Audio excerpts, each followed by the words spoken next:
નમસ્કાર વિદ્યાર્થી મિત્રો, હું છું વિજય પ્રજાપતિ અને આજે આપણે જોવાનું છે ચેપ્ટર 14 સંભાવનાનો 21મો દાખલો. તો મિત્રો 20મો દાખલો આપણે નથી, બરાબર. 20મો દાખલો ફૂંદડી વાળો છે એટલે મેં કેન્સલ રાખ્યો છે. પરીક્ષામાં પૂછાતો નથી ને, ફૂંદડી વાળો છે, રદ થઈ ગયેલો દાખલો છે, બરાબર. 21મો દાખલો જોઈએ આપણે. તો જુઓ, આપણને રકમમાં કંઈક આવું આપ્યું છે કે એક જથ્થો 144 બોલપેન ધરાવે છે.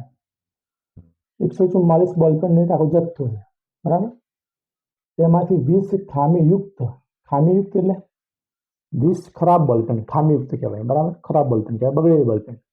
20 ખામીયુક્ત અને બાકીની સારી છે, કુલ 144 બોલપેનનો જથ્થો છે. 144 બોલપેનમાંથી 20 બોલપેન બગડેલ છે એટલે ખામીયુક્ત છે અને બાકીની સારી છે. ચલો, 20 બગડેલ હોય તો સારી કેટલી હોય?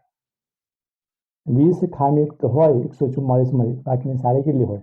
તો 124 સારી હોય, બરાબર. જો પેન સારી હશે તો નૂરી પેન ખરીદશે. તમે બોલપેન લેવા માટે દુકાને જો, બુક સ્ટોરમાં, બરાબર. તો તમે બગડેલી પેન લઈને આવો. બોલપેન આપણે ક્યારે લઈએ? કે આપણે બોલપેન ચેક કરીને લઈએ, ખબર છે કે લખાય છે કે નહીં, બરાબર, ચેક કરીને લઈએ. તો આ શું કહે? જો પેન સારી હશે તો નૂરી પેન ખરીદશે. એટલે બોલપેન સારી હોય તો નૂરી બોલપેન લે, બરાબર, બાકી તો ના લે. પરંતુ જો તે ખામીયુક્ત હશે તો તે ખરીદશે નહીં. આપણે જેવી વાત, આપણે જઈએ તો સારી બોલપેન હોય તો આપણે લઈએ, બરાબર, ગમે તો. સારી ના હોય તો આપણે લેતા નથી. એ જ પ્રમાણે દુકાનદાર યાદચ્છિક રીતે એક પેન કાઢી અને તેને આપે છે. તો દુકાનદાર શું કરે? કે આખી બોલપેન જથ્થો હતો, એમાંથી એક બોલપેન કાઢી અને નૂરી ના આપી. આપણે શોધવાનું શું છે? તો જુઓ, તે પેન ખરીદશે તેની સંભાવના. બીજું શું શોધવાનું? કે તે પેન નહીં ખરીદે તેની સંભાવના.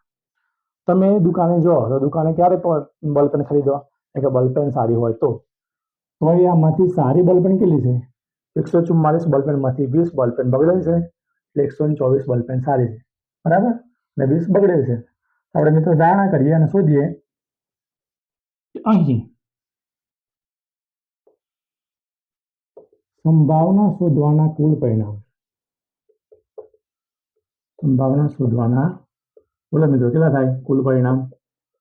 કુલ પરિણામ 144 છે, બરાબર. કુલ પરિણામ 144. કુલ બોલપેનનો જથ્થો 144, એટલા માટે કુલ પરિણામ 144. તેમાંથી 20 ખામીયુક્ત છે, જોજો હા. તેમાંથી 20 બોલપેન ખામીયુક્ત છે. ખામીયુક્ત એટલે કેવી? કે બગડેલી. બગડેલી એટલે આપણે કેરી બગડી જાય, શાકભાજી બગડે એવું નહીં, કે જે લખાતી ના હોય, ચાલતી ના હોય બોલપેન. 20 બોલપેન ખામીયુક્ત છે. હવે મને કહો, તો સારી બોલપેન કેટલી હોય? 144 માંથી 20 આપણે કાઢી નાખીએ, બગડેલી બોલપેન કેટલી રહે?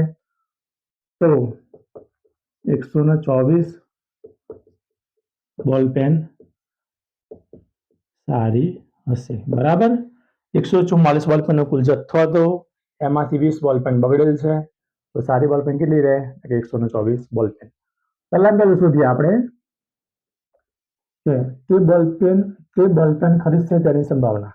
લખીએ આપણે, તે પેન ખરીદશે તેની સંભાવના.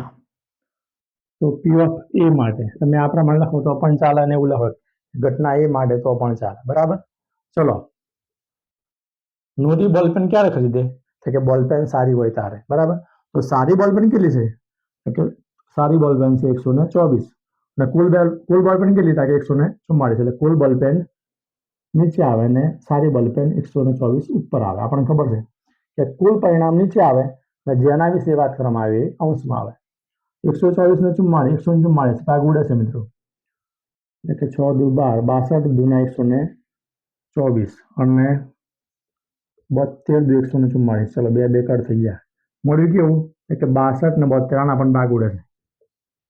62 અને 72 આના પણ ભાગ ઉડે છે. ચલો, તો 62, 31 દુ 62, બરાબર. અને 36 દુ 72. ચલો બે કટ થઈ ગયા તો મળી ગયું આપણને. તો પી ઓફ એ બરાબર કેવું મળ્યું? 31/36. હવે જો 36 ભાગ તો પડે છે, એમ 36 વિભાજ્ય સંખ્યા, પણ 31 અવિભાજ્ય સંખ્યા એટલે એના ભાગ પડતા નથી, એટલે આપણું આ પરિણામ. બરાબર. ચલો બીજું શોધીએ મિત્રો. તો જુઓ, તે પેન નહીં ખરીદે તેની સંભાવના. કયું પરિણામ છે બીજું? કે તે પેન નહીં ખરીદે તેની સંભાવના. ચલો, બોલપેન ક્યારે ના ખરીદે? એટલે કે બોલપેન બગડેલી હોય ત્યારે. બરાબર, બોલપેન લખાતી ના હોય, ચાલતી ના હોય ત્યારે. તો એવી બોલપેન કેટલી છે? એટલે કે તેમાંથી 20 બોલપેન ખામીયુક્ત છે. એટલે કે બગડેલી બોલપેન લખાતી ના હોય, ખામીયુક્ત વાળી બોલપેન એવી કેટલી? કે 20. એટલે પી ઓફ બી બરાબર, બોલો શું લખાય? તે પેન નહીં ખરીદે તેની સંભાવના. એટલે કુલ પરિણામ કેટલા? 144. અને પેન ક્યારે ના ખરીદે? કે ખામીયુક્ત હોય ત્યારે. તો ખામીયુક્ત વાળી કેટલી છે? ખામીયુક્ત વાળી 20 છે. ચલો ભાગ ઉડે મિત્રો. 10 દુના 20 અને 72 દુના 144. બરાબર. બરાબર. ચલો 10 ના ભાગ પડે છે. 10 અને 72 આવ્યા. તો 5 દુના 10, 36 દુના 72. બે કટ થઈ ગયા તો મળ્યા કેવા આપણને? કે 5/36. જો અહીં પણ 36 ના ભાગ પડે, અવિભાજ્ય છે એટલા માટે, પણ 5 અવિભાજ્ય એટલે ભાગ પડતા નથી. તો આપણો આ જવાબ મળી ગયો મિત્રો. કેટલો મળ્યો આપણને? કે 5/36. થેન્ક યુ મિત્રો, મળીએ નેક્સ્ટ વિડીયોમાં.